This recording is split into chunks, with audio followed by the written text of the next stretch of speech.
When Daniel first mentioned it, I laughed, not kindly, but with a sharp edge that dripped with ridicule. Seriously? I scoffed, shaking my head. You're jealous of Ethan? He's my closest friend. We've known each other since college. Don't be ridiculous. Daniel's jaw clenched, but he didn't fight back. He just nodded slowly, retreating into a silence that felt heavier than any argument. A silence that told me my words had cut deeper than I realized. That night, I vented to my sister. Daniel's being insecure. He thinks Ethan is some kind of threat. It's childish. She agreed, and I felt validated in dismissing his feelings. After all, Ethan had always been there for me through heartbreaks, awful jobs, and even when Daniel and I first started dating. He was the one person I could always confide in without fear of judgment. But what I failed to see was how it looked from the outside. Ethan texted me all the time, and I always answered right away. Sometimes I'd laugh at his messages while sitting across from Daniel at dinner, leaving my husband watching me from the other side of the table.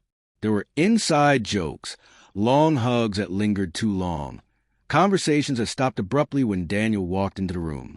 I told myself it was harmless, but deep down I knew better. A few weeks later, Daniel tried again. Sophie, he said quietly one night, I need you to understand how this feels. It's like you're giving Ethan pieces of yourself that should belong to us, belong to me. I rolled my eyes, irritated by his tone. You're overreacting. He's just a friend. Stop trying to control me. That was the moment something in him shifted. I saw in his eyes a calm, quiet resolve, as if he'd made a decision. But I was too caught up in feeling superior to notice. I thought I'd won. In truth, the real battle had just begun. Over the next month, Daniel changed, not with angry outbursts or dramatic fights, but in small, unsettling ways. He stopped asking where I was when I left to meet Ethan.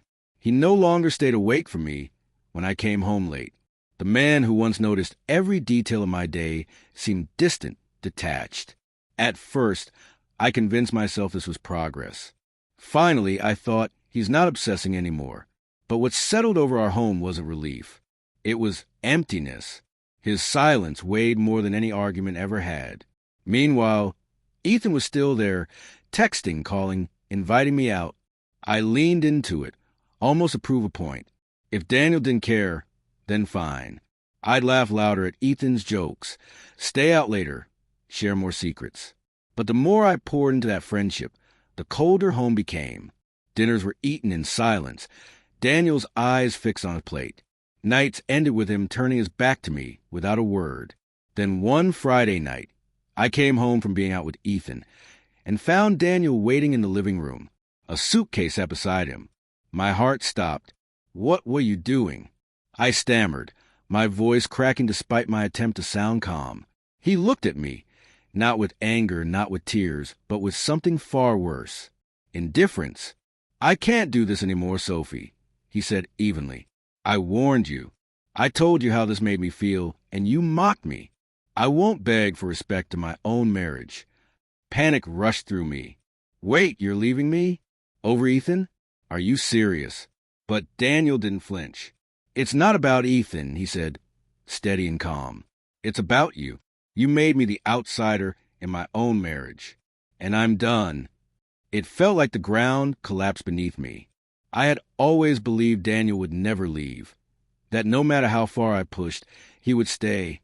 But standing there, suitcase at his side, he looked like a man who had already left long before this moment. I stumbled toward him, desperation clawing at my chest. Daniel, please don't do this. Ethan is just a friend. I was wrong to laugh at you. I didn't mean it. My voice broke, my confidence stripped bare. But Daniel only shook his head. You don't get it, Sophie. You didn't just laugh. You dismissed me. You dismissed my feelings as if they were worthless. You laughed while I was drowning.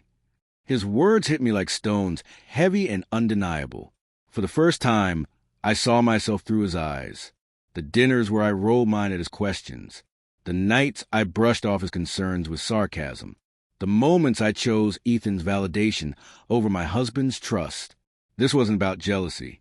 It was betrayal, not physical, but emotional. And it cut just as deep, I reached for his hand, begging, "We can fix this. Please, I'll stop seeing Ethan. I'll do anything." But Daniel gently pulled his hand away, like someone who had already made peace with their choice. "I gave you years, Sophie," he said softly. "I begged you to see me, but you never did. You only saw a jealous husband to mock. Now I see myself clearly, and I know I deserve better." With that, he picked up his suitcase and walked out the door. The silence that followed was suffocating. I sank onto the couch, every cruel laugh, every sarcastic jab, every time I belittled him replaying in my mind. My phone buzzed with a text from Ethan on the coffee table. For the first time, I didn't care. His attention meant nothing compared to what I had just lost.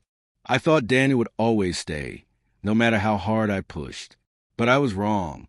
My mocking had carved a canyon between us. And when he finally crossed it, he never looked back. That night, I realized far too late. The man I had dismissed as jealous was the only one who ever truly loved me.